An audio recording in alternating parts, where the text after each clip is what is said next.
სალამი, მოგესალმებით, ვაგრძელებთ ჯონ მაკარტურის საუბრების ქართულ ენაზე ატვირთვას.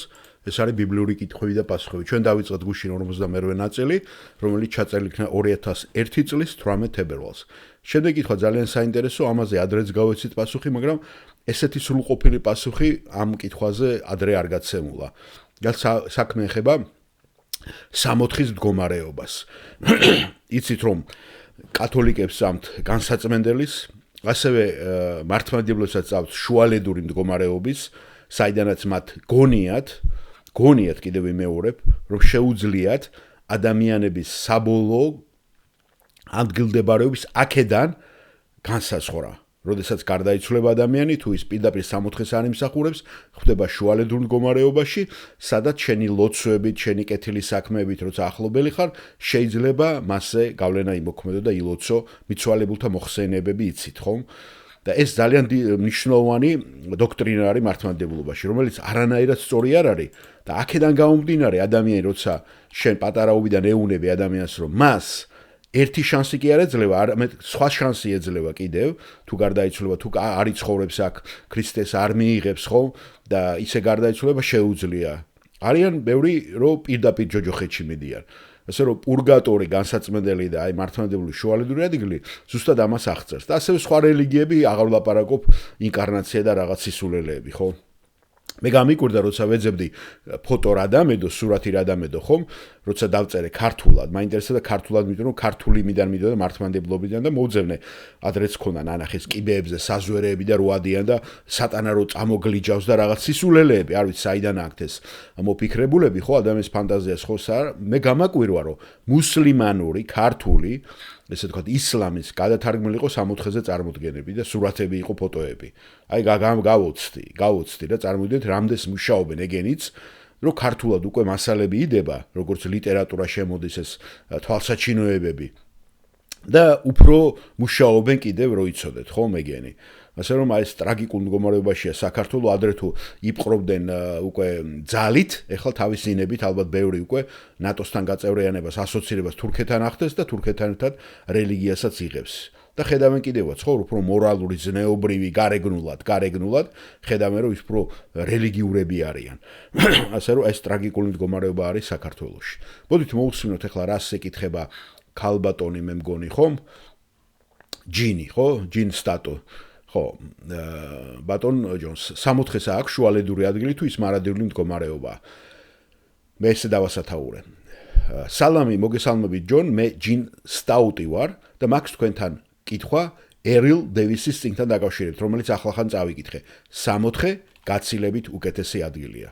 სინამდვილეში მე სამი კითხვა მქონდა, მაგრამ დიკ მეიჰიუმ თქვა რომ მიკროფონთან რომ მივიდა ეს ქალბატონი, იქ დიკი პასტორი იდგა და უთხრა რომ ერთის დასმის უფლება მქონდა მე. ცოტა გულდაწყვეტილი ეთყობა, სამი კითხვა მქონდა.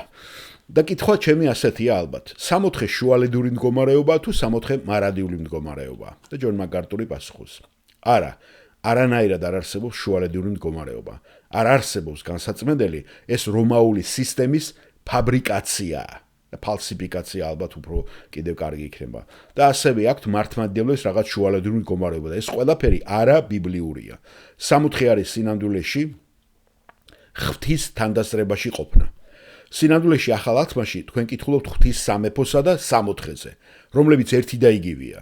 როცა ისმენთ ღვთის სამეფო, ცათასასუფეველი ან 60 იგივე არის. 60 არის ის ადგილი, სადაც ღმერთია. არსებობს 60-ის განმასხვავებელი ნაწილები იმ გაგებით, რომ ძველ აღთქმაში ეს ადგილი მოხსენებული როგორც აბრაამის წიაღში ყოფნა, მაგრამ ეს იყო მართალთა ადგილი ღვთის თანაყოფნაში. და გახსოვთ ის იგავი ლუკას სახარებაში, დიდარი და ლაზარე. გახსოვთ ხომ? ასე რომ გაყოფილია ის ადგილიც ძველ აღთქმაში და ქრისტეს შემდეგ ეს კიდევ უფრო აღარ არის ეს ადგილი და იქიდან ქრისტემ წაიყვანა ყველანი თავისთან 60-ში, ცაში. გამოცხადების წიგნში არის ქალაქი, რომელსაც ახალი იერუსალიმი ქვია და რომელიც აღწერილია როგორც 1800 მილის კუბი, რომელიც მარადიული სივრცის შუაგულში კიდია და ეს არის ზეცის დედაქალაქი. ღვთის ტახტი იქ არის და ამის შესანიშნავად აღწერას გვაძლევს გამოცხადების წიგნის 21 და 22 თავები. ამრიგად არსებობს ზეცის მახასიათებლები, რომელთა აღწერაც შესაძლებელია, მაგრამ რაც ახასიათებს პირველ რიგში ზეცას, ყველაფერზე მეტად ეს არის ის, რომ ზეცა არის ის ადგილი, სადაც ღმერთის თანდასწრება არის. ღმერთი არის. როდესაც იესომ გახსოვთ ჯვარზე ავაზაკს უთხრა, დღეს ჩემთან ერთად იქნები სამოთხეში, შეიძლება თქვათ, რომ სამოთხე არის საბოლოო ახალიცა და შეიძლება თქვათ, რომ სამოთხე არ არის ჯერ კიდევ ახალიცა და ახალი დედამიწა, რომელიც ჯერ არ არის შექმნილი, მაგრამ ეს შეიძლება ეს არ შეიქმნება მანამ სანამ ეს არ განადგურდება ძველი, ამიტომ ჩვენ ველოდებით ახალცასა და ახალ დედამიწას, რა ჩვენი მარადიული მდგომარეობა, მაგრამ ავაზაკთან მიმართებაში მან პირდაპირ უთხრა, რომ ის მასთან იქნებოდა. რა როგორ სად, ეგ სხვა საკითხია, მაგრამ ის ღმერთთან მიდის პირდაპირ. იესომ თქვა, სამოთხე არის ადგილი, სადაც შენ ჩემთან იქნებიო. ასე რომ იქნება ეს სამოთხე, ეს იქნება შეეული თუ ჰადესი ძველ აღთქმაში, კუტრების ადგილი, მიცვალებულის ადგილი, კუტრების მართალთა ადგილი. თუ ამჟამიდელი ცა, რომელიც მორწმუნისათვის სხეულიდან არ ყოფნა, გახსოვთ მეორე კორინთელთა მეორე წერილის პირველ მეხუთე თავში რას ამბობს, რომ ეს ნიშნავს უფალთან თანაყოფნას. ესე იგი, როდესაც სხეულიდან მორწმუნე გადის, სხეულს ტოვებს, ის პირდაპირ უფლის თანაყოფნაში შედის და მიდის მასთან. ასევე ფილიპელთა პირველი თავი, წერილის პირველი თავი 21 მუხლში პავლე ამბობს, რომ უკეთესია წავიდე და ვიყო ქრისტესთან.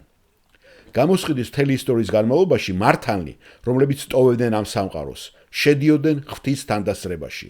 რა უნიკალური მახასიათებლებიც არ უნდა ჰქონდეს მას ნებისმიერ დროს, ან ნებისმიერ მომენტში, ფიქრობ შეიძლება ითქვას, რომ მარადილობაში ჩვენ კვლავ ველოდებით ახალცას და ახალ მიწას. ეს არ არის საუბარი ღვთის მარადილ სამყოფელზე, ეს არის საუბარი იმაზე, რაც შეცვლის ამჟამინდელ ფიზიკურ ცას და ფიზიკურ მიწას, რომლებიც ამ მარადიული მდგომარეობის ნაწილს შეადგენენ. მაგრამ სამოთხის გაგების საუკეთესო გზა არის ის, რომ ის არის ღმერთის, ვიმეორებ, ღმერთის, მამა ღმერთის, ქრისტესი, სულიწმინდის და ყველა იმ ადამიანის უშუალო, სრული თანდასწრება, გონებრივი, საღი, აზრით და არა ძილითან რაღაცა ნახევრად, ვინც მართალი გარდაიცვლება და მათი სულები ახლა ღვთის თანდასწრებით არიან და ელოდებიან აღდგომას, როდესაც მათი სხეულები შეიკრიბებიან მათთან შესაერთებლად. ახალი სხეულები და განდიდებული მდგომარეობაში იქნებიან და გახსოვთ ეს აღწერილია გამოცხადების წიგნში, სადაც ადამიანები ეუნებიან და ქრისტესთან არიან, ღმერთთან არიან და მათ ეუნებიან, რომ ისინი უნდა მოითმინონ, სანამდე არ გასრულდება სრული ციფრი და სანამდე ყველა არ მივა ღმერთთან, რათა მერე განკითხული იქნას დედამიწა და სატანაც. ასე რომ ყველანი ისინი დღეს ღმერთის თანდასწრებაში არიან. გასაგებია, ლაპარაკია მართლებზე და ეს არ არის ლაპარაკი, ესე ვთქვათ, ბოროტ ადამიანებზე, ვინც უარყო ღმერთი და არ მიიღო ქრისტე. გასაგებია, ასე რომ შუალედური მდგომარეობა არ არსებობს. მადლობა კითხვისათვის.